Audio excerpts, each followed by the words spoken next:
get a headset on him so we can hear him. Andre Iguodala, who brought a buddy.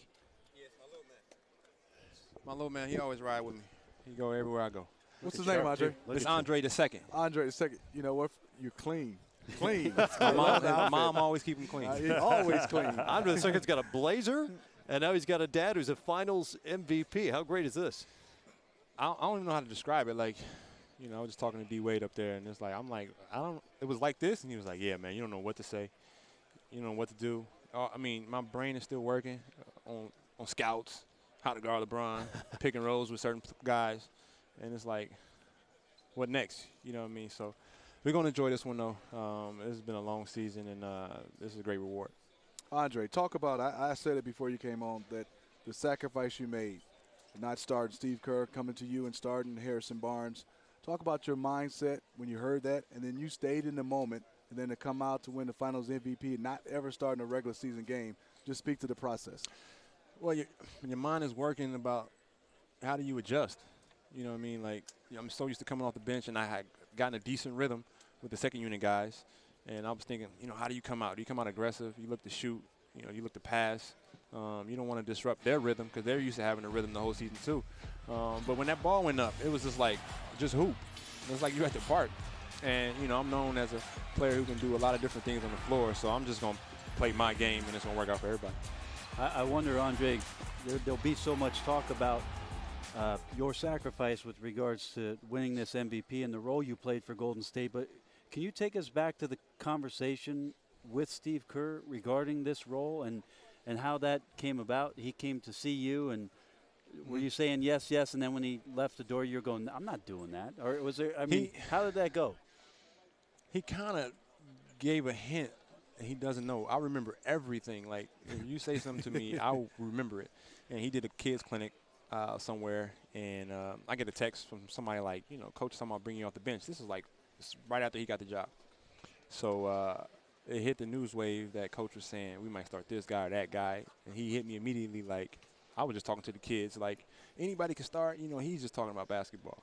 But at the same time, I put it in the back of my mind. So when he told me, you know, I already been kind of prepared for it, but I also saw his vision.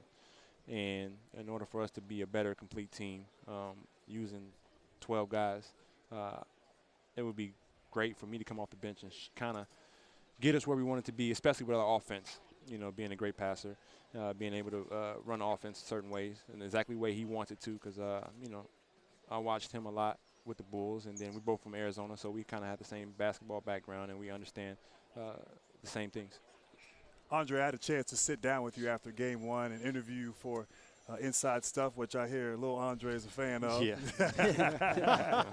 And we talked, and I was so impressed at how locked in you were. Mm-hmm. And how focused you were. And obviously you had a tall task there in guarding LeBron and providing offense and doing all that you do on the court. But just talk about the mental focus necessary throughout the playoffs, and in particular here for you and for your team during the finals.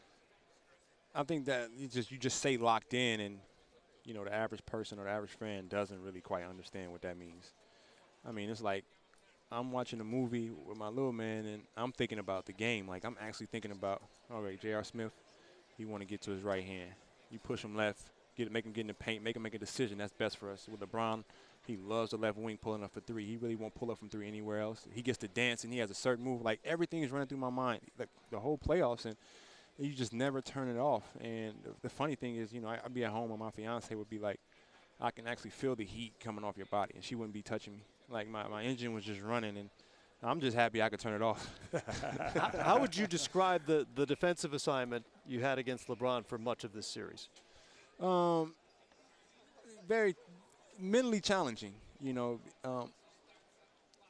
I was happy that I didn't watch SportsCenter. I had to stay away from NBA TV.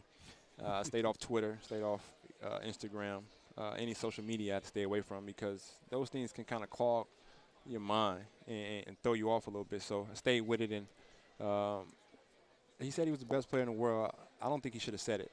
We all know he's a great player. He makes everybody on his team great, and to bring that team that had that many injuries, that says who you are.